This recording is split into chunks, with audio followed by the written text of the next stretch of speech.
নমস্কাৰ প্ৰিয় বন্ধু বান্ধৱীসকল, আপোনালোক সকলোকে পুনৰবাৰ স্বাগতম জনাইছোঁ আমাৰ চেনেল ই কুঁহিপাঠলৈ। আমি ই কুঁহিপাঠৰ মডেল কুৱেশ্যন পেপাৰ ডিছকাশ্যন ছিৰিজটো কণ্টিনিউ কৰিছিলোঁ যোৱা কিছু সপ্তাহৰ পৰা, আৰু তাৰ যিখন ছেকেণ্ড মডেল কুৱেশ্যন পেপাৰ তাৰ অন্তিমটো পাৰ্ট আমি আজি দিবলৈ আগবাঢ়িছোঁ। ইতিমধ্যে APSCৰ প্ৰাৰম্ভিক পৰীক্ষাৰ দিনো ঘোষণা হৈছে, গতিকে নিশ্চয় সকলোৰে প্ৰস্তুতি তুংগত উঠিছে। আশা কৰোঁ আমাৰ এই ছিৰিজটোৱে আপোনালোকক উপকৃত কৰিছে আৰু ভৱিষ্যতেও উপকৃত কৰিব। গতিকে পলম নকৰি মূল বিষয়বস্তুলৈ প্ৰৱেশ কৰোঁ। Question number 81. Which of the following was the earliest stringed musical instrument of India? ভাৰতবৰ্ষৰ প্ৰাচীনতম ষ্ট্ৰিং মিউজিকেল ইনষ্ট্ৰুমেণ্টটো কি সুধিছে। অপশ্যনখিনি হৈছে তানপুৰা, চিটাৰ, সন্তুৰ আৰু বীণা, আৰু ইয়াৰ শুদ্ধ উত্তৰটো হৈছে বীণা। বীণাৰ উল্লেখ ভৰতমুনিৰ দ্বাৰা কম্পাইল কৰা নাট্যশাস্ত্ৰতে উল্লেখ আছে। ভৰতমুনি, যাক ভাৰতীয় নাট্যশাস্ত্ৰৰ জনক বুলি ক'ব পাৰি, আৰু তেওঁৰ দ্বাৰা ৰচিত নাট্যশাস্ত্ৰখন ভাৰতীয় থিয়েটাৰলজিষ্টসকলৰ বাবে এখন অন্যতম প্ৰাচীনতম আদৰণীয় গ্ৰন্থ। চ' সেই নাট্যশাস্ত্ৰখনত ভাৰতৰ যি মিউজিকেল ইনষ্ট্ৰুমেণ্ট, সেই ইনষ্ট্ৰুমেণ্টখিনিক 4টা মূল কেটেগৰীত ভাগ কৰিছে। প্ৰথমটো হৈছে তাত অৰ্থাৎ ষ্ট্ৰিংড ইনষ্ট্ৰুমেণ্ট, ছেকেণ্ডটো হৈছে সুচিৰ অৰ্থাৎ উইণ্ড ইনষ্ট্ৰুমেণ্ট, থাৰ্ডটো হৈছে অৱনদ্য অৰ্থাৎ পাৰ্কাছন ইনষ্ট্ৰুমেণ্ট, আৰু ফ'ৰ্থটো হৈছে ঘন অৰ্থাৎ চলিড ইনষ্ট্ৰুমেণ্ট। আৰু বৰ্তমান সময়ৰ যি বীণাৰ ৰূপটো, সেই ৰূপটোৰ জনক ৰূপে ৰঘুনাথ নায়কক অভিহিত কৰিব পাৰি, যে তামিলনাডুৰ তাঞ্জাৱুৰৰ পৰা বিলং কৰে। আৰু যিগৰাকী ব্যক্তিয়ে বীণা পৰিৱেশন কৰে তেওঁক বৈনিকা বুলি কোৱা হয়। আৰু লগতে বীণাৰ বৰ্তমান তাৰ ৰিজনেল ভেৰিয়েশ্যনৰ ওপৰত ডিপেণ্ড কৰি, তাৰ ডিজাইনৰ ওপৰত ডিপেণ্ড কৰি বিভিন্ন নাম আছে। সেইখিনি উদাহৰণস্বৰূপে ৰুদ্ৰ বীণা, সৰস্বতী বীণা, বিচিত্ৰ বীণা ইত্যাদি। আৰু ইতিমধ্যে কোৱাৰ দৰেই এই প্ৰশ্নৰ শুদ্ধ উত্তৰ হৈছে option D, Veena. Moving on, question number 82. Pulp and paper মিলৰ সমীপৱৰ্তী অঞ্চলৰ যি এটা খুব অসহনীয় গোন্ধ পোৱা যায়, সেই অবনচিয়াছ স্মেলটো কি কেমিকেলৰ কাৰণে হয় সুধিছে। অপশ্যনখিনি হৈছে কাৰ্বন ডাই oxide, hydrogen sulphide, organic sulphur compound আৰু এৰোমেটিক হাইড্ৰ'কাৰ্বন। আৰু ইয়াৰ শুদ্ধ উত্তৰটো হৈছে হাইড্ৰজেন ছালফাইড। যিসকল বিজ্ঞানৰ ছাত্ৰ বা প্ৰেক্টিকেল লেব যিসকলে কৰি পাইছে বা কৰাৰ অভিজ্ঞতা আছে, তেওঁলোকে হাইড্ৰজেন ছালফাইডৰ এই খুব অসহ্যকৰ গোন্ধটোৰ লগত পৰিচিতই। এইটোৰ গোন্ধটো এটা ৰটেন এগ অৰ্থাৎ গেলা কণীৰ দৰে ইয়াৰ গোন্ধ আছে। আৰু ইয়াৰ কেমিকেল ফৰ্মুলাটো ইতিমধ্যে আপোনালোকে দেখিছে স্ক্ৰীণত, H2S। তাৰ যি কেমিকেল কনফিগাৰেশ্যন সেয়া ইয়াত আমি দেখাই দিছোঁ। চ' এই হাইড্ৰজেন ছালফাইডটো মূলতঃ এনৰবিক কণ্ডিশ্যনত যেতিয়া পেপাৰ মিলৰ প্ৰডাক্টবোৰৰ ডিকম্পজিশ্যন হয়, তেতিয়া এই গেছটো উদ্ভৱ হয় বুলি কোৱা হয়। আৰু এই কেমিকেল কম্পাউণ্ডৰ আৱিষ্কাৰক ৰূপে কাৰ্ল উইলহেম স্কিলক অভিহিত কৰা হয়, যি 1777 খ্ৰীষ্টাব্দতেই এই ছুইডিছ কেমিষ্টগৰাকীয়ে এই গেছটো আৱিষ্কাৰ কৰিছিল। চ' শুদ্ধ উত্তৰটো হৈছে option D, hydrogen sulphide. Moving on, question number 83. চ' ইয়াত সুধিছে যে কল্যাণ মণ্ডপসমূহ প্ৰতিষ্ঠাৰ লগত জড়িত কিংডমটো কি, অৰ্থাৎ কোনটো ৰাজবংশৰ শাসনকালত প্ৰতিষ্ঠা কৰা টেম্পলসমূহত কল্যাণ মণ্ডপ নামৰ এই বিশেষ ফিচাৰ্ছটো আছে। শুদ্ধ উত্তৰটো হৈছে অপশ্যন ডিত উল্লেখিত বিজয়নগৰা এম্পায়াৰ। চ' এই কল্যাণ মণ্ডপবোৰ বিজয়নগৰা এম্পায়াৰৰ যিসমূহ টেম্পল আছে, মূলতঃ কৰ্ণাটকৰ যি প্ৰাচীনতম আৰ্কিঅলজিকেল ছাইট হাম্পি, চ' তাত থকা টেম্পলসমূহত দেখা পোৱা যায়। আৰু মূলতঃ এই কল্যাণ মণ্ডপসমূহ হিন্দু মেৰেজ চেৰিমনীসমূহ অৰ্গেনাইজ কৰিব ব্যৱহাৰ কৰাৰ তথ্য উল্লেখিত আছে। আৰু বিজয়নগৰ এম্পায়াৰৰ বিষয়ে যদি আমি চমুকৈ চাবৰ যত্ন কৰোঁ, তেতিয়াহ'লে এইখন এষ্টাব্লিছ হৈছিল 1336 খ্ৰীষ্টাব্দত, আৰু সংগম ডাইনেষ্টিৰ হৰিহৰ ফাৰ্ষ্ট আৰু বুক্কাৰাই ফাৰ্ষ্ট নামৰ দুগৰাকী ককাই ভাই এই এম্পায়াৰখন প্ৰতিষ্ঠা কৰিছিল বুলি বিশ্বাস কৰা হয়। আৰু পৰৱৰ্তী সময়ত সংগম ডাইনেষ্টিৰ পিছত চলুভা ডাইনেষ্টি, তুলুভা আৰু অৰবিদু এইকেইটা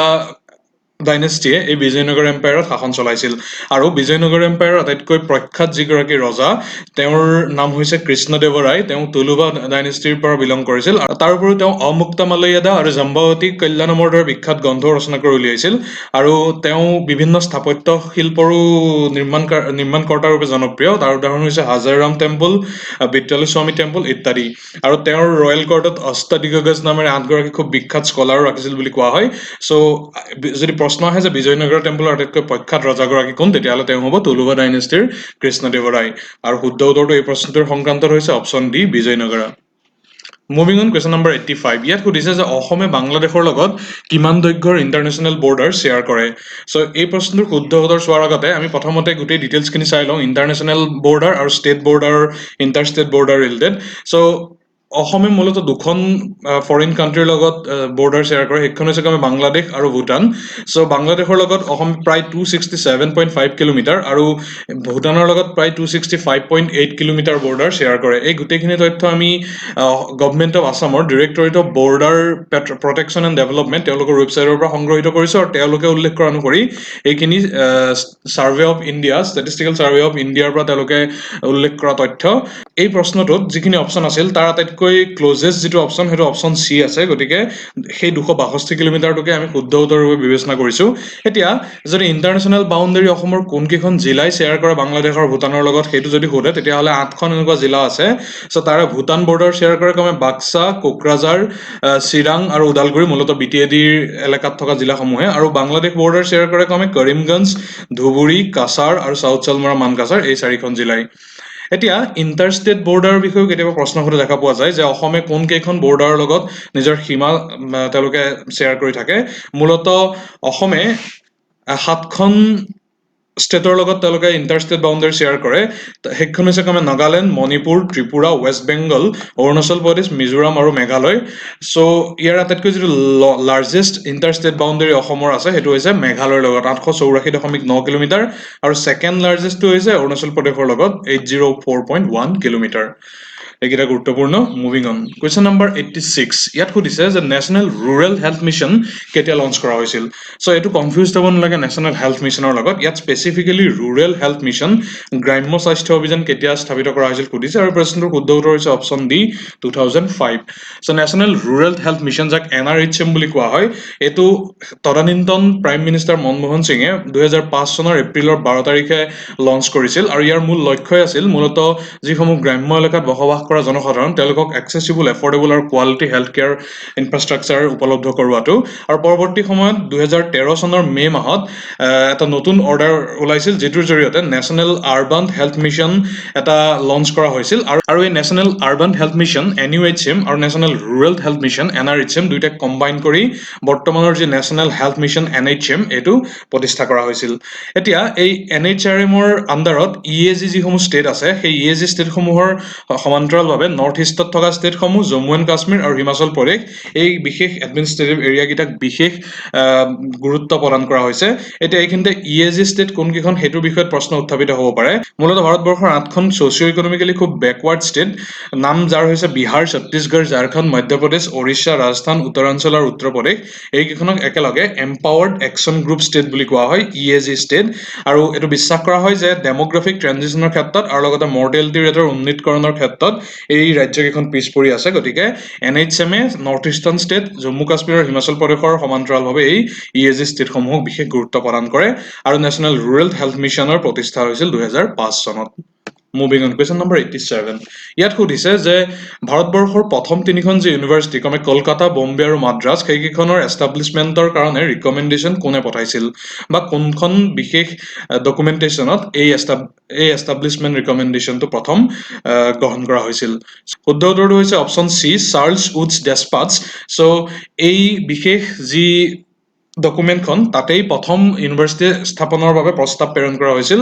এইখনৰ প্ৰস্তুতকৰ্তা আছিল চাৰ্লছ উড যি আছিল সেই সময়ৰ এগৰাকী ব্ৰিটিছ MP তেওঁ সেই সময়ৰ governor general of India lord ডেলহাউচিলৈ অৰ্থাৎ 1854 চনত তেওঁ এই ডেছপাটছখন পঠাইছিল য'ত তেওঁ ভাৰতবৰ্ষৰ যি এডুকেশ্যন ছিষ্টেম তাৰ বিভিন্ন ৰিফৰ্মেশ্যনৰ বাবে প্ৰস্তাৱ প্ৰেৰণ কৰিছিল আৰু এই ডিছপাটছখনকে পৰৱৰ্তী সময়ত উডছ ডেছপাটছ বা Magna Carta of English education in India বুলি কোৱা হয় এই Magna Carta of English education in ইণ্ডিয়াক কিয় কোৱা হয় এইটো কেতিয়াবা ডিটেইলছত সোধে এইটো আপোনালোকে চাব নিজেই এতিয়া এই ডেছপাটছখনৰ যিসমূহ মেজৰ ৰিকমেণ্ডেশ্যন আছিল সেইটোৰ দুটামান খুব গুৰুত্বপূৰ্ণ ৰিকমেণ্ডেশ্যন আমি গাই দিব বিচাৰিছোঁ প্ৰথমটো হৈছে যে প্ৰত্যেকখন সেই সময়ৰ প্ৰভিন্সত এটাকৈ এডুকেশ্যনেল ডিপাৰ্টমেণ্ট এষ্টাব্লিছমেণ্টৰ কাৰণে প্ৰস্তাৱ ৰখা হৈছিল আটাইতকৈ গুৰুত্বপূৰ্ণ আৰু পাথ ফাইণ্ডিং যিটো প্ৰস্তাৱনা আছিল সেইটো হৈছে লণ্ডন ইউনিভাৰ্চিটিৰ মডেলত ভাৰতবৰ্ষৰ সেই সময়ৰ যিকেইখন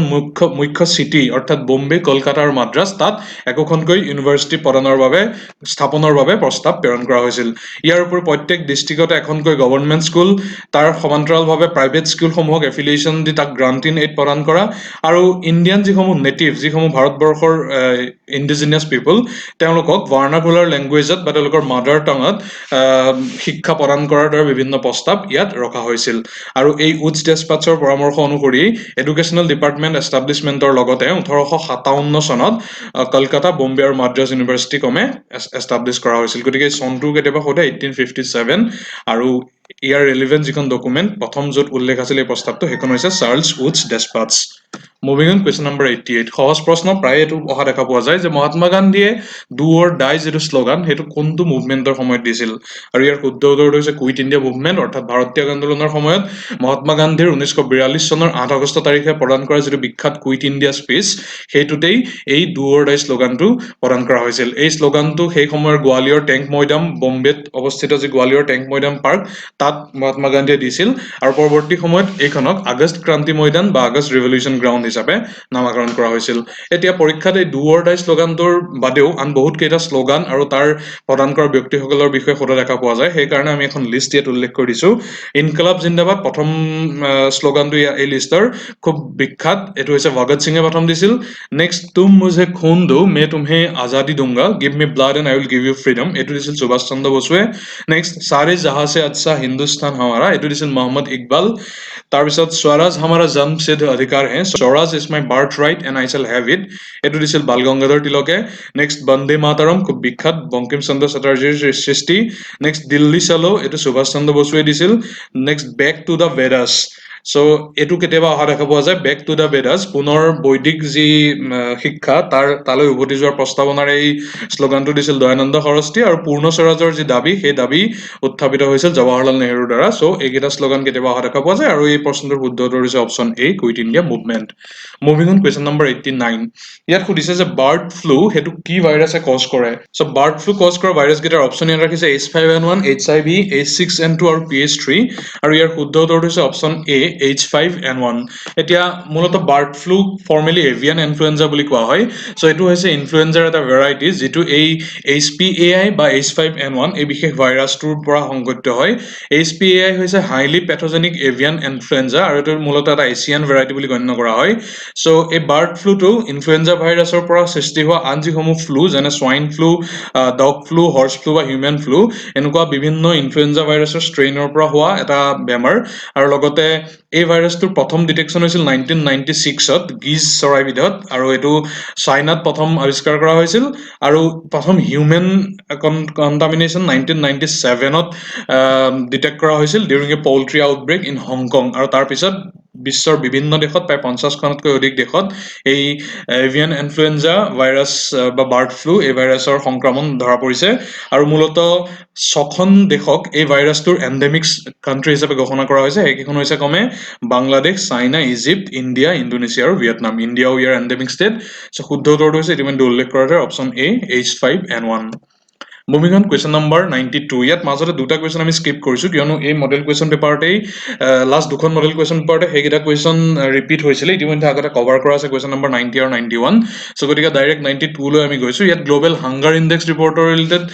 তিনিটা ইণ্ডিকেটৰ দিছে আৰু সেইকেইটা শুদ্ধ হয় নে নহয় সুধিছে সেইকেইটা আচলতে global hunger index report compute কৰোঁতে সেইকেইটা ইণ্ডিকেটৰ ব্যৱহাৰ কৰা হয় নে নহয় সুধিছে সেইকেইটা হৈছে ক্ৰমে undernourishment child stunting child mortality so' সেইকেইটাৰ ভিতৰত কোনকেইটা শুদ্ধ এতিয়া গ্ল'বেল হাংগাৰ ইণ্ডেক্সৰ বিষয়ে আমি ডিটেইলছত যদি চাবৰ যত্ন কৰোঁ তেতিয়াহ'লে এইটো জইণ্টলি পাব্লিছ কোনে কৰে বৰ্তমান কনচাৰ্ণ ৱৰ্ল্ড ৱাইড আৰু ৱৰ্ল্ড হাংগাৰ লাইফ নামৰ দুটা সংস্থাই এই জইণ্ট কলাবৰেশ্যনত এই ৰিপৰ্টটো এনুৱেলি পাব্লিছ কৰে 2006 চনত ইয়াৰ প্ৰথম প্ৰকাশ হৈছিল আৰু তাৰ পৰা অক্টোবৰ মাহত প্ৰত্যেক বছৰ প্ৰকাশ কৰি আহিছে আৰু 2020 চনৰ যিটো লেটেষ্ট এডিশ্যন সেইটো 15th এডিশ্যন হ'ব এই গ্ল'বেল হাংগাৰ ইণ্ডেক্সৰ আৰু ইয়াৰ মূল যি লক্ষ্য সেই লক্ষ্য হৈছে সমগ্ৰ বিশ্বৰ পৰ্যায়ত বা আঞ্চলিক পৰ্যায়ত বা এটলিষ্ট দেশীয় পৰ্যায়ত কি হাংগাৰ লেভেলটো কি পৰ্যায়ত আছে আৰু তাক কি ধৰণে ট্ৰেক কৰি তাৰ নিৰ্মূলকৰণৰ বাবে বিভিন্ন ব্যৱস্থা গ্ৰহণ কৰিব পাৰি তাক তাৰ এটা পৰিশোধিত ৰিপৰ্ট প্ৰিপেয়াৰ কৰাটোৱে হৈছে এই GHI মূল লক্ষ্য আৰু এই GHIক মূলত 4টা ইণ্ডিকেটৰৰ ওপৰত বেছ কৰি তাক কেলকুলেট কৰা হয় প্ৰথমটো হৈছে আণ্ডাৰ নৰিছমেণ্ট এই আণ্ডাৰ নৰিছমেণ্টটোত সেইসমূহ পপুলেশ্যনক ইনক্লুড কৰা হয় যিসমূহৰ কেলৰি ইনটেক যে দৈনিক কেলৰি ইনটেক ইনচাফিচিয়েণ্ট হয় পৰ্যাপ্ত পৰিমাণে কেলৰি গ্ৰহণ কৰিবলৈ নোপোৱা যিসমূহ পপুলেশ্যন সেইসমূহক এই কেটেগৰীত ৰখা হয় ছেকেণ্ডটো হৈছে চাইল্ড ৱেষ্টিং চ' এই চাইল্ড ৱেষ্টিঙত সেইসকল শিশুক ৰখা হয় 5 বছৰৰ তলৰ যিসমূহৰ ল' ৱেইট ফৰ দেয়াৰ হেইট অৰ্থাৎ তেওঁলোকৰ উচ্চতাৰ অনুপাতে তেওঁলোকৰ ৱেইট কম হয় চ' এইটোৱে কি ৰিফ্লেক্ট কৰে একিউট আণ্ডাৰ নিউট্ৰিশ্যন চ' তেওঁলোকক চাইল্ড ৱেষ্টিং কেটেগৰীত ৰখা হয় নেক্সট থাৰ্ড যিটো ইণ্ডিকেটৰ সেইটো হৈছে চাইল্ড ষ্টাণ্টিং চ' চাইল্ড ষ্টাণ্টিঙত সেইসকল 5 বছৰৰ তলৰ শিশুক ৰখা হয় যিসমূহৰ বয়স অনুপাতে তেওঁলোকৰ উচ্চতা যথেষ্ট নহয় সো হেতু ক্ৰনিক আন্ডাৰ নিউট্ৰিশন বুলি কোৱা হয় এটো চাইল্ড ষ্টান্টিং ক্যাটেগৰীত আহে আৰু লাষ্টটো হৈছে চাইল্ড মৰ্টেলিটি সো ইয়াত 5 বছৰৰ তলৰ শিশুৰ মৰ্টেলিটি ৰেটটো কনসিডাৰেশনত অনা হয় সো এই গুটেইখিনিৰ ওপৰত বেছ কৰি গ্লোবেল হাংগাৰ ইনডেক্সৰ ৰিপৰ্ট পাবলিছ কৰা হয় এতিয়া এই অপচনটোত ইয়াত অপচনখিনি ৰখা হৈছিল আন্ডাৰ নৰিশমেন্ট চাইল্ড ষ্টান্টিং আৰু চাইল্ড মৰ্টেলিটি সো এই গুটেইকেইটা একো ইণ্ডিকেটৰ যিহেতু হয় বুলি আমি ইতিমধ্যে পাইছোৱে গতিকে শুদ্ধ উত্তৰটো হ'ব ইয়াত অপচন সি 1 2 and 3 গুটেইকেইটাই এতিয়া স্কোৰিং প্যাটাৰ্নটো কি হিচাপত হয় ইনডেক্সটোৰ ক্ষেত্ৰত হেতু যদি আমি চাবৰ যত্ন কৰোঁ তেতিয়া হলে এখন এটা 100 পইণ্ট স্কেল থাকে য'ত 0 হৈছে বেষ্ট পসিবল স্কোৰ 0 বুজায় যে কোনো হাংগাৰ নাই সেই পাৰ্টিকুলাৰ দেশখনত আৰু 100 হৈছে ওয়াৰ্স্ট আৰু ইয়াত পাঁচটা লেভেলত কেটেগৰাইজ কৰা হয় প্ৰথমটো হৈছে লো হাংগাৰ লেভেল যেটো 9.9 বা তাৰ তলত হয় নেক্সট আছে মডাৰেটটো 10 ৰ পৰা 19.9 লৈ হয় নেক্সট আহিল সিৰিয়াছত 20 ৰ পৰা 34.9 লৈ হয় ফৰ্থটো হৈছে এলাৰ্মিং য'ত 35 ৰ পৰা 49.9 লৈ ৰখা হয় আৰু লাষ্টৰটো হৈছে এক্সট্ৰিমলি এলাৰ্মিং য'ত 50তকৈ ওপৰৰ যিসমূহ ভেলুৱেশ্যন থকা কান্ট্ৰি তাক ৰখা হয় আৰু ভাৰতবৰ্ষ কোনটো কেটেগৰীত আছে হেতু যদি সোধে তেতিয়াহলে আমি ইণ্ডিয়ান চেনিয়ৰিটি ইয়াত চাই লওঁ সো ভাৰতবৰ্ষৰ বৰ্তমান যি ইনডেক্স 2020 ৰিপৰ্ট মতে স্কোৰ হেতু হৈছে 27.2 সো ভাৰতবৰ্ষৰ যেটো লেভেল অফ হাংগাৰ হেতু হৈছে সিৰিয়াছ আৰু ভাৰতবৰ্ষই 107খন এই ইনডেক্সত থকা কান্ট্ৰিৰ ভিতৰত 2020 চনত 94 স্থান লাভ কৰিছে সো অত্যন্ত পোৰ পাৰফৰমেন্স এটা 2019 চনত ভাৰতবৰ্ষৰ অৱস্থা আৰু বেয়া আছিল 102 আছিল 117খন দেশৰ ভিতৰত বৰ্তমান কিছু উন্নত কৰিবলৈ সক্ষম হৈছে এতিয়া ভাৰতবৰ্ষই ইয়াৰ যিসমূহ নেবাৰিং কান্ট্ৰি উদাহৰণস্বৰূপে নেপাল পাকিস্তান বাংলাদেশ আৰু ইণ্ডোনেছিয়া সো সেই কান্ট্ৰিসমূহতকৈও ভাৰতবৰ্ষই লেগ বিহাইণ্ড হৈ আছে পিছ পৰি আছে আৰু ভাৰতবৰ্ষই 107খন কান্ট্ৰিৰ ভিতৰত কেৱল 13খন কান্ট্ৰিতকৈহে উন্নত প্ৰদৰ্শন আগবঢ়াব পাৰিছে আৰু সেইকেইখনৰ ভিতৰত আছে ৰৱাণ্ডা নাইজেৰিয়া আফগানিস্তান লাইবেৰিয়া মোজাম্বিক চাদ এনেকুৱা ধৰণৰ অত্যন্ত কম উন্নয়নশীল বা অনুন্নত ৰাষ্ট্ৰসমূহে এতিয়া ভাৰতবৰ্ষৰ যদি সেই ইণ্ডিকেটৰ ৱাইজ পাৰফৰমেন্স আমি চাব যাওঁ তেতিয়াহলে ভাৰতবৰ্ষৰ টোটেল পপুলেশ্যনৰ 14% আন্ডাৰ নৰিছড নেক্সট চাইল্ড ৱেষ্টিঙৰ কথা যদি চাব আমি যাওঁ তেতিয়াহলে 17.3% এই এটো হৈছে 2015 পৰা 2019 পৰিসংখ্যা 17.3% of Indian children are in the category of child wasting next child ষ্টান্টিঙৰ ক্ষেত্ৰত যদি আমি চাব যাওঁ তেতিয়াহলে 34.7% এটো 2000 চনত 54% আছিল সো কিছু উন্নতি হৈছে আৰু লাষ্টত চাইল্ড মৰ্টেলিটি এটো হৈছে 3.7% 2020 চনৰ ৰিপৰ্ট মতে 2012 চনত এটো 5.2% আছিল সো কিছু উন্নতি কৰিবলৈ সক্ষম হৈছে ভাৰতবৰ্ষই আৰু প্ৰথম স্থানত একেলগে 17খন নেশ্যনক আছে বেছড অন देयर স্কোৰ আৰু তাৰ ভিতৰত আটাইতকৈ টপ মোষ্ট পজিশনত বেলাৰুছ আছে সো এইখিনি হৈছে এই পাৰ্টিকুলাৰ গ্লোবেল হাংগাৰ ইনডেক্সৰ লগত ৰিলেটেড বিভিন্ন তথ্য আমি খুব ডিটেইলছত উল্লেখ কৰিলো আশা কৰো আপোনালোক উপকৃত হ'ব নেক্সট কোৱেশ্চন নম্বৰ 93 ইয়াত সুধিছে যে the man who knew infinity এখন খুব বিখ্যাত গ্ৰন্থ আৰু পৰৱৰ্তী সময়ত তাৰ পৰা এখন খুব বিখ্যাত মুভি নিৰ্মাণ কৰা হৈছিল সো এখন কাৰ বায়োগ্ৰাফি হয় আৰু ইয়াৰ শুদ্ধ উত্তৰটো হৈছে অপচন এ ত উল্লেখিত শ্ৰীনিবাস ৰামানুজন তেওঁৰ জীৱন ভিত্তিত এই বায়োগ্ৰাফিকেল এখন গ্ৰন্থ ৰচনা কৰা হৈছিল 1991ত যিখন লিখি উলিয়াইছিল ৰবাৰ্ট কেনিজেলে আৰু এইখনৰ ওপৰতে ভিত্তি কৰি the man who knew infinity নামৰ এই জনপ্ৰিয় যিখন চিনেমা এখন 2015 চনত নিৰ্মাণ কৰা হৈছিল আৰু ইয়াত যেটো লিড ৰোল সেই লিড ৰোলটোত দেৱ পেটেলে শ্ৰীনিবাস ৰামানুজনৰ মুখ ভূমিকাত অভিনয় কৰিছে এতিয়া ৰামানুজনৰ বিষয়ে যদি চমুকৈ আমি 2-3টা মান তথ্য ল'বৰ যত্ন কৰোঁ তেতিয়াহলে তেওঁৰ জন্ম তামিলনাডুত হৈছিল 1887 চনত আৰু তেওঁ ইংলেণ্ডৰ ট্ৰিনিটি কলেজত উচ্চ শিক্ষা লাভ কৰিছিল আৰু তাত থকা সময়তে তেওঁ ৰয়েল সোসাইটিৰ এগৰাকী one of the youngest fellow ৰূপে নমিনেশ্যন লাভ কৰিবলৈ সক্ষম হৈছিল আৰু তেওঁ আছিল only the second Indian member দ্বিতীয়গৰাকী ভাৰতবৰ্ষৰ পৰা এই ৰয়েল সোসাইটিৰ ফেলোশ্বিপ লাভ কৰা ৰয়েল সোসাইটিৰ ফেলো হ'বলৈ সক্ষম হোৱা দ্বিতীয়গৰাকী ভাৰতীয় আৰু first Indian to be elected a fellow of Trinity College Cambridge এতিয়া ৰয়েল সোসাইটিৰ ফেলোৰ ক্ষেত্ৰত যদি দুটা গুৰুত্বপূৰ্ণ তথ্য আমি চাবৰ যত্ন কৰোঁ তেতিয়াহলে ইয়াত আমি উল্লেখ কৰিছো যে ৰামানুজন হৈছে সেকেণ্ড ইণ্ডিয়ান ফেলো টু ৰয়েল সোসাইটি সো প্ৰথমগৰাকী কোন যদি হেতু চাবৰ যত্ন কৰোঁ তেতিয়াহলে তেওঁ হৈছে আৰ্ডাচিৰ কাৰ্চেটজি তেওঁ 1841 খ্ৰীষ্টাব্দত প্ৰথমগৰাকী ইণ্ডিয়ান ফেলো ৰূপে নিৰ্বাচিত হ'বলৈ সক্ষম হৈছিল তেওঁ আছিল এগৰাকী মেৰাইন ইঞ্জিনিয়াৰ বোম্বেৰ আৰু দ্বিতীয়টো নাম এই ক্ষেত্ৰত খুব গুৰুত্বপূৰ্ণ হেতু হৈছে গগনদীপ কং তেওঁ হৈছে ভাৰতৰ প্ৰথমগৰাকী ফিমেল সাইন্টিষ্ট যি ৰয়েল সোসাইটি ফেলো ৰূপে নিৰ্বাচিত হ'বলৈ সক্ষম হৈছে 2019 চনত তেওঁ এই বিশেষ সন্মান লাভ কৰিছিল moving on national mathematics day এইটো গুৰুত্বপূৰ্ণ নেশ্যনেল মেথমেটিক্স ডে 22 ডিচেম্বৰ তাৰিখে চেলিব্ৰেট কৰা হয় আৰু 2011 চনৰ পৰা ৰামানুজনৰ জন্ম দিৱসটো নেশ্যনেল মেথমেটিক্স ডে ৰূপে চেলিব্ৰেট কৰি অহা হৈছে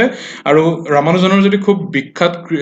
যিসমূহ অৱদান সেইসমূহৰ বিষয়ে চাবৰ যত্ন কৰোঁ তেতিয়াহ'লে পাইৰ যিটো ইনফাইনাইট ছিৰিজ সেইটো আছিল তেওঁৰ one of the most treasured finding আৰু লগতে তেওঁ এটা সংখ্যাও ডিডিউচ কৰিছিল যিটোক ৰামানুজন নাম্বাৰ বুলি কোৱা হয় চ' সেইটো হৈছে 1729 চ' এইটো ৰামানুজন নাম্বাৰ এইটোৰ উল্লেখনীয় দিশটো হৈছে যে it is the smallest number which can be expressed as the sum of two different cubes in two different way so' এইটো দুটা বেলেগ বেলেগ পেয়াৰ অফ সংখ্যাৰ কিউবৰ সামেশ্যন ৰূপে আমি ইয়াক অভিহিত কৰিব পাৰোঁ চ' এই 1729 ৰামানুজৰ নাম্বাৰটো কি দুটা ডিফাৰেণ্ট কিউবৰ চাম কৰিলে তাক লাভ কৰিব পাৰে সেইটো আপোনালোকে আমাক জনাব পাৰে কমেণ্ট বক্সত নেক্সট কুৱেশ্যন নম্বৰ 95 ইয়াত তিনিটা ষ্টেটমেণ্ট ৰাখিছে প্ৰথমটোত কৈছে যে হিমালয়ে ভাৰতবৰ্ষত 5খন ষ্টেটত স্প্ৰেড হৈ আছে ছেকেণ্ডটোত ৱেষ্টাৰ্ণ ঘাটৰ বিষয়ে সুধিছে সেইটো 5খন ষ্টেটত আছে থাৰ্ডটোত পুলিকাট লেকৰ বিষয়ে সুধিছে সেইটো কেৱল মাত্ৰ 2খন ষ্টেটত আছে এতিয়া কোনকেইটা শুদ্ধ আমি যদি প্ৰথম হিমালয়ান যিটো ৰেঞ্জ ইণ্ডিয়ান হিমালয়ান ৰেঞ্জটো যদি চাবৰ যত্ন কৰোঁ তেতিয়াহ'লে আপোনালোকে চিত্ৰত দেখিছেই ইয়াত যিসমূহ এডমিনিষ্ট্ৰেটিভ ৰিজন আছে সেইসমূহ উল্লেখ কৰা হৈছে এখন কিছু প্ৰাচীন এখন চিত্ৰ বৰ্তমান জম্মু এণ্ড কাশ্মীৰ আৰু লাডাখ এই দুটা ছেপাৰেট এণ্টিটি হৈছে চ' জম্মু এণ্ড কাশ্মীৰ লাডাখ হিমাচল প্ৰদেশ উত্তৰাখণ্ড ছিকিম অৰুণাচল প্ৰদেশ নাগালেণ্ড মণিপুৰ মিজোৰাম ত্ৰিপুৰা আৰু মেঘালয়া এই 11খন হিল ষ্টেট হিমালয়ান ষ্টেট হিচাপে ইনক্লুডেড হৈ আছে আৰু লগতে অসম আৰু ৱেষ্ট বেংগলৰ চাৰ্টেইন এৰিয়াও এই হিমালয়ান ৰিজনটোতে ইনক্লুড হৈ আছে চ' এইখিনি হৈছে প্ৰশ্নত উল্লেখ কৰিছিল কেৱল মাত্ৰ 5খন ষ্টেট কিন্তু 5খনৰ পৰিৱৰ্তে প্ৰায় 13খন ষ্টেট আৰু ইউনিয়ন টেৰিটৰী হিমালয়ান ষ্টেট বা হিমালয়ান ৰিজনটোত ইনক্লুডেড হৈ আছে এতিয়া যদি আমি ৱেষ্টাৰ্ণ ঘাটৰ কথা চাব যাওঁ তেতিয়াহ'লে ৱেষ্টাৰ্ণ ঘাটত 6খন ষ্টেট আছে কেৰেলা তামিলনাডু কৰ্ণাটকা গোৱা মহাৰাষ্ট্ৰ আৰু গুজৰাট আপোনালোকে এই ৰাইট চাইডে চিত্ৰত ৱেষ্টাৰ্ণ ঘাটটো দেখিছে আমি এডিশ্যনেলি ইষ্টাৰ্ণ ঘাটৰ তথ্যটো ইয়াত উল্লেখ কৰি দিছোঁ চিত্ৰত দেখুওৱাৰ ধৰণে তাত 5খন ষ্টেট আছে উৰিষ্যা তেলেংগানা অন্ধ্ৰপ্ৰদেশ কৰ্ণাটকা আৰু তামিলনাডু এই 5খন ৰাজ্যৰ বিভিন্ন অংশত broken hill range of Eastern Ghat spread হৈ আছে আৰু লাষ্টত পুলিকাট হ্ৰদৰ কথা সুধিছিল এই পুলিকাট হ্ৰদ বা এইটো লগুন এইটো 2খন ষ্টেটত আছে মূলতঃ অন্ধ্ৰপ্ৰদেশ আৰু তামিলনাডুৰ যি বৰ্ডাৰ এৰিয়া তাত এই হ্ৰদটো অৱস্থিত আৰু এইটো হৈছে second largest brackish water lagoon in India after Chilika lake so' ইয়াত প্ৰশ্নত উল্লেখিত কৰাৰ ভিতৰত কেৱল মাত্ৰ লাষ্ট অপশ্যনটোহে শুদ্ধ পুলিকাট লেকটো 2খন ষ্টেটত আছে বাকী গোটেইকেইটাই ভুল so' correct answer will be option B 3 only moving on question number 95 ইয়াত সুধিছে যে গ্ৰেট নিকোবৰৰ পৰা আটাইতকৈ ওচৰত জিঅ'গ্ৰাফিকেলি লোকেটেড যিটো আইলেণ্ড সেইটো কি হয় অপশ্যনখিনি হৈছে সুমাত্ৰা বৰ্নিঅ' জাভা শ্ৰীলংকা চ' এইটোৰ শুদ্ধ উত্তৰটো হৈছে অপশ্যন এত উল্লেখিত সুমাত্ৰা এই চিত্ৰত আমি আন্দামান নিকোবৰ গোটেই দ্বীপপুঞ্জসমূহৰ পিক্টৰিয়েল ৰিপ্ৰেজেণ্টেশ্যন আপোনালোকলৈ আগবঢ়াইছোঁ এতিয়া আপোনালোকে দেখাৰ দৰে গ্ৰেট নিকোবৰ আইলেণ্ডৰ আটাইতকৈ দক্ষিণতম প্ৰান্তত অৱস্থিত এইটো হৈছে গ্ৰেট নিকোবৰ আইলেণ্ড চ' এইটোৰ প্ৰায় 180 কিলোমিটাৰমান ডিষ্টেঞ্চতেই সুমাত্ৰা আইলেণ্ডটো লোকেট হৈ আছে চ' এইটো হৈছে জিঅ'গ্ৰাফিকেলি ক্লজেষ্ট আইলেণ্ড আন্দামান নিকোবৰৰ সুমাত্ৰাৰ আটাইতকৈ সমীপৱৰ্তী এই গ্ৰেট নিকোবৰ আইলেণ্ডটো তিনিটা উল্লেখনীয় বস্তু তাত আছে সেইকেইটা হৈছে ক্ৰমে গ্ৰেট নিকোবৰ বায়'স্ফিয়াৰ ৰিজাৰ্ভ ছেকেণ্ডটো হৈছে ইন্দিৰা পইণ্ট আৰু থাৰ্ডটো হৈছে INS bus naval air station যিটো হৈছে southern most air station of Indian arm space এতিয়া এই ইন্দিৰা পইণ্টটো এইটো আপোনালোকে দেখিছে চিত্ৰত আটাইতকৈ চাউদাৰ্ণ মোষ্ট পইণ্ট ভাৰতবৰ্ষৰে এইটো হৈছে ইন্দিৰা পইণ্ট আৰু এই যিটো কেম্বেল বে আছে এই কেম্বেল বেৰ সমীপৱৰ্তী এৰিয়াতে এই যিটো নাভেল এয়াৰ ষ্টেচন সেইটো লোকেটেড হৈ আছে আৰু এই আইলেণ্ডটো চম্পেন যিসমূহ ট্ৰাইবেল পিপুল তেওঁলোকৰ হোম আইলেণ্ড এতিয়া এই চিত্ৰটো আপোনালোকে দেখিছে যে ওপৰৰ ফালে যিসমূহ আছে সেইখিনি হৈছে আন্দামান আৰু তলৰ ফালে যিসমূহ আছে সেইখিনি হৈছে নিকোবৰ আইলেণ্ড চ' তাৰ মাজত যিডাল চেনেলে ইয়াক ছেপাৰেট কৰিছে সেইটো হৈছে 10 ডিগ্ৰী চেনেল এইটো কেতিয়াবা পৰীক্ষাত অহা দেখা পোৱা যায় এতিয়া এডিশ্যনেল ইনফৰমেশ্যন আমি যদি এই সংক্ৰান্তত ট্ৰাইবেল গ্ৰুপসমূহৰ ৰিলেটেড ল'বৰ যত্ন কৰোঁ তেতিয়াহ'লে যিসমূহ আন্দামান আইলেণ্ড আছে সেইসমূহত মূলতঃ 4টা ট্ৰাইব আছে যিসমূহ নিগ্ৰটো অৰিজিনৰ বুলি কোৱা হয় সেইকেইটা হৈছে ক্ৰমে দ্য গ্ৰেট আন্দামানিজ অংজে জাৰৱা আৰু চেণ্টিনেলিজ আৰু যিটো নিকোবৰ আইলেণ্ড আছে দক্ষিণৰ ফালে সেইটোত 2টা মংগোলইড ট্ৰাইব আছে সেইখিনি হৈছে চম্পেন আৰু নিকোবৰিজ আৰু এই ট্ৰাইবসমূহৰ বিষয়ে বিশেষভাৱে তথ্য উল্লেখ কৰি আমি আমাৰ পূৰ্বৰ ভিডিঅ'ত কিছু ডিটেইলছ আগবঢ়াইছিলোঁ যদি কণ্টিনিউ চাই আহিছে আপোনালোকে নিশ্চয়কৈ উপকৃত হ'ব চ' শুদ্ধ উত্তৰটো এই প্ৰশ্নটোৰ হৈছে সুমাত্ৰা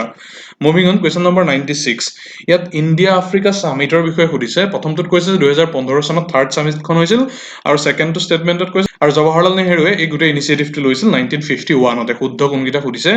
চ' India Africa forum summit IAFS যাক চমুকৈ ইণ্ডিয়া আফ্ৰিকা সামিট বুলি কোৱা হয় এইটো হৈছে ইণ্ডো আফ্ৰিকান ৰিলেশ্যনটোৰ উন্নীতকৰণৰ বাবে গ্ৰহণ কৰা অফিচিয়েল প্লেটফৰ্ম চ' এইটো প্ৰত্যেক 3 বছৰতে এবাৰকৈ অনুষ্ঠিত হোৱাৰ প্ৰস্তাৱ লোৱা হৈছিল আৰু প্ৰথমবাৰৰ বাবে এইটো অনুষ্ঠিত হৈছিল 2008 চনৰ এপ্ৰিল মাহত ভাৰতবৰ্ষৰ নতুন দিল্লীত চ' ছেকেণ্ড ষ্টেটমেণ্টটো শুদ্ধ নহয় আৰু এই IFS বা ইণ্ডো আফ্ৰিকা সামিট এতিয়ালৈকে 3বাৰ অনুষ্ঠিত হৈছে ছেকেণ্ড সামিটখন হৈছিল ইথিওপিয়াৰ কেপিটেল আদিছ আবাবাত 2011 চনত আৰু থাৰ্ড আৰু যিখন লাষ্ট সামিট সেইখন অনুষ্ঠিত হৈছিল 2015 চনত নতুন দিল্লীত তাৰপিছত কোনো সামিট এতিয়ালৈকে অনুষ্ঠিত হোৱা নাই চ' যিটো ফাৰ্ষ্ট ষ্টেটমেণ্ট আছিল 2015 চনত থাৰ্ড সামিট হৈছিল এইটো শুদ্ধ কিন্তু ছেকেণ্ড ষ্টেটমেণ্ট জৱাহৰলাল নেহৰুৰ বিষয়ে এইটো ভুল so' correct answer is option A 1 only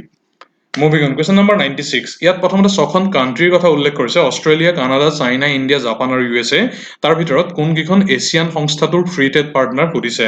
এতিয়া এছিয়ান অৰ্থাৎ association of South East Asian nation তেওঁলোকে 6খন পাৰ্টনাৰ কাণ্ট্ৰিৰ লগত ফ্ৰী ট্ৰেড এগ্ৰিমেণ্ট কৰিছে 5খন ফ্ৰী ট্ৰেড এগ্ৰিমেণ্ট 6খন কাণ্ট্ৰিৰ লগত সেইকেইখন হৈছে কমেও প্ৰথমে China then Republic of Korea then Japan India আৰু লাষ্টত অষ্ট্ৰেলিয়া আৰু নিউজিলেণ্ডৰ লগত একেখনেই এগ্ৰিমেণ্ট কৰা আছে চ' 6খন তেওঁলোকৰ পাৰ্টনাৰ কাণ্ট্ৰি আৰু 5খন ফ্ৰী ট্ৰেড এগ্ৰিমেণ্ট এতিয়া এই যিসমূহ 10খন এছিয়ান কাণ্ট্ৰি আছে তেওঁলোকে এই 6খন তেওঁলোকৰ পাৰ্টনাৰ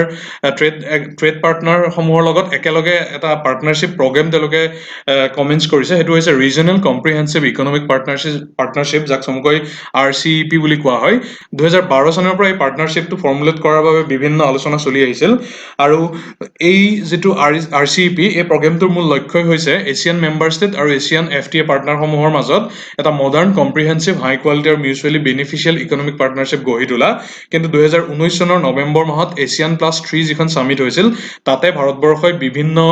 ৰিজন দোহাই দি RCEPৰ এই প্ৰগ্ৰেমটোৰ পৰা তেওঁলোকে নিজক ড্ৰপ আউট কৰিছিল চ' এইটো কেতিয়াবা পৰীক্ষাত অহাৰ সম্ভাৱনা আছে যে RCEP এই প্ৰগ্ৰেমটোৰ পৰা ইণ্ডিয়াই কিয় ড্ৰপ আউট কৰিছিল পূৰ্বৰ এটা ভিডিঅ'ত আমি আলোচনা কৰিছিলো ৰিজনসমূহ গতিকে এতিয়া আমি ডিটেইলছত নাযাওঁ ইয়াত কেৱল মাত্ৰ আমি ভাৰতবৰ্ষই এই এছিয়ানৰ বাদেও ফ্ৰী ট্ৰেড এগ্ৰিমেণ্ট কাৰ লগত সাইন কৰিছে সেইটো আমি ইয়াত চাই ল'ব বিচাৰিছো প্ৰথমটো হৈছে south Asia free trade agreement যিটো SAFTA বুলি কোৱা হয় নেক্সট এছিয়ানৰ লগত ইতিমধ্যে কৈছোৱেই ফ্ৰী ট্ৰেড এগ্ৰিমেণ্ট আছে নেক্সট কোৰিয়াৰ লগত আছে যাক India Korea comprehensive economic partnership agreement বুলি কোৱা হয় আৰু শেষত জাপানৰ লগত আছে ইণ্ডো জাপান CEPA হিচাপে চ' এই প্ৰশ্নটোৰ শুদ্ধ উত্তৰ হৈছে অপশ্যন C 1, 3, 4 and 5 অৰ্থাৎ অষ্ট্ৰেলিয়া চাইনা ইণ্ডিয়া আৰু জাপান কানাডা আৰু USA ৰ লগত এছিয়ানে কোনো ফ্ৰী ট্ৰেড এগ্ৰিমেণ্ট সাইন কৰা নাই so' correct answer is option C moving on question number 98 ইয়াত food safety and standard package and লেভেলিং ৰেগুলেশ্যন 2011 এই বিশেষ নটিফিকেশ্যনখনৰ বেচিছত ভাৰতবৰ্ষত থকা যিসমূহ প্ৰি পেকেজড আইটেম সেইসমূহত কি তাত ইনফৰমেশ্যন থাকিব লাগিব সেইটো সুধিছে ইয়াত 4টা অপশ্যন দি দিছে ফাৰ্ষ্টটো হৈছে ইনগ্ৰেডিয়েণ্ট আৰু এডিক্টিভৰ লিষ্টসমূহ ছেকেণ্ডটো নিউট্ৰিচনেল ইনফৰমেশ্যন থাৰ্ডটোত কৈছে যে মেডিকেল প্ৰফেশ্যনে লগত ৰিলেটেড কোনোবাই এলাৰ্জিক ৰিয়েকশ্যন ৰিলেটেড কিবা ৰিকমেণ্ডেশ্যন আৰু ফ'ৰ্থটো হৈছে ভেজিটেৰিয়ান এণ্ড নন ভেজিটেৰিয়ান সেই ডিটেইলছখিনি চ' কোনকেইটা ইনফৰমেশ্যন মেণ্ডেটৰীকে প্ৰেজেণ্ট থাকিব লাগিব সেই পেকেজিং আইটেমটোত সেইটো সুধিছে চ' প্ৰথমতে আমি FSSAI এইটো যদি কি হয় চাই ল'বৰ যত্ন কৰোঁ তেতিয়াহ'লে food safety and standard authority of India এইটো হৈছে ভাৰতবৰ্ষৰ এপেক্স বডি যিটোৱে খাদ্যৰ কোৱালিটি আৰু সুৰক্ষা সেই সন্দৰ্ভত ষ্টেণ্ডাৰ্ডসমূহ ছেট কৰে আৰু প্ৰচেছড আৰু পেকেজ ফুড প্ৰডাক্টসমূহত কেনেকুৱা ধৰণৰ সুৰক্ষা আৰু কেনেকুৱা ধৰণৰ গুণগত মানদণ্ড কণ্টিনিউ হ'ব লাগিব সেইটো সন্দৰ্ভত তেওঁলোকে নীতি নিৰ্ধাৰণ কৰে আৰু এই FSSAI সংস্থাটোৱেই FSS